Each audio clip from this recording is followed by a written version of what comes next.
adding and subtracting decimals. Let's have a look at a way to add and subtract decimals. It can seem very daunting when you see decimals and you have to add them, but it's not. It's fairly easy and it's very similar to just adding whole numbers together. So let's have a look how we do this. So let's have a look at an example. Let's do 1.2 add 0.3. Okay, so what you need to make sure is that your numbers are aligned and your decimal points are aligned.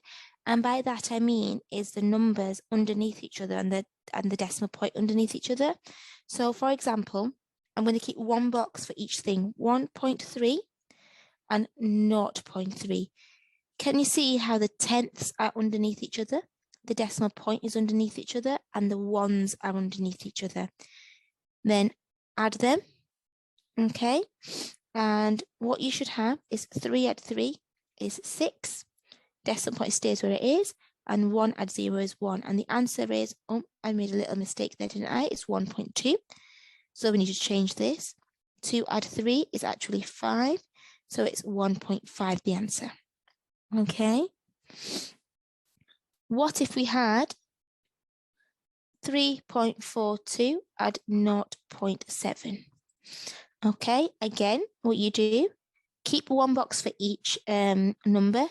So 3.42, add 0.7. Now you can see here, there's nothing underneath the 2. So when you do have a situation like that, to make your life easier, I would put a 0 underneath it. Now just add as usual. 2 add 0 is 2. 7 add 4 is 11, but carry the 1 over. Decimal point goes down there, and 3 add 0 add 1 is 4. Your answer is 4.12. Again, what if you had something like 0.083 add 1.9? So again, remember to keep one box for each thing.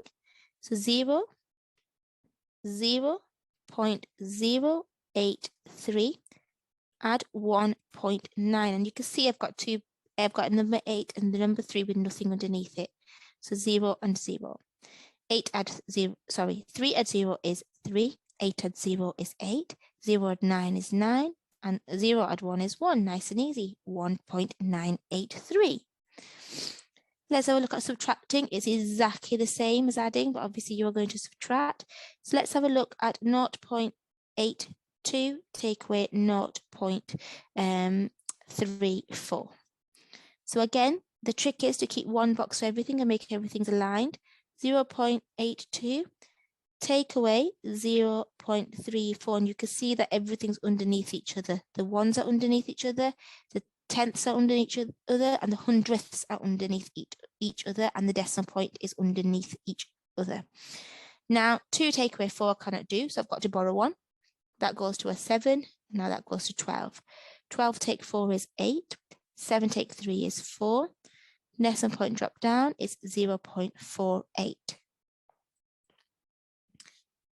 What if we had something else? So let's have a look. We might have something like 1.4. Take away 0.23. So again, 1.4. Take away 0.23. And you can see that above the 3, there's nothing there. So put a 0 there, okay? It doesn't matter if you put a 0 at the end or at the start of your number. If it's a decimal, of course. It doesn't matter. For example, you have the number 2 and you put a 0 at the end of it, that becomes 20. You've changed the whole number. Whereas 1.4, whether you write it like that or like that, it still stays as 1.4. Okay, so 0 take 3, I cannot do. So I've got to borrow 1. And that becomes a 3, that becomes a 10. 10 take 3 is 7. 3 take 2 is 1. Decimal point there, and 1 take away 0 is 1. I've ended up with 1.17. Let's have a look at one final example. 0.023 take away 0.01. Okay. Now, slightly different this question, 0.023. Take away 0.01, obviously put a 0 underneath. 3 take 0 is 3. 2 take 1 is 1. 0 take 0 is 0. Point there and 0 there. 0.013. And you can see how simple and straightforward it was to subtract decimals and add decimals together. Thank you for watching.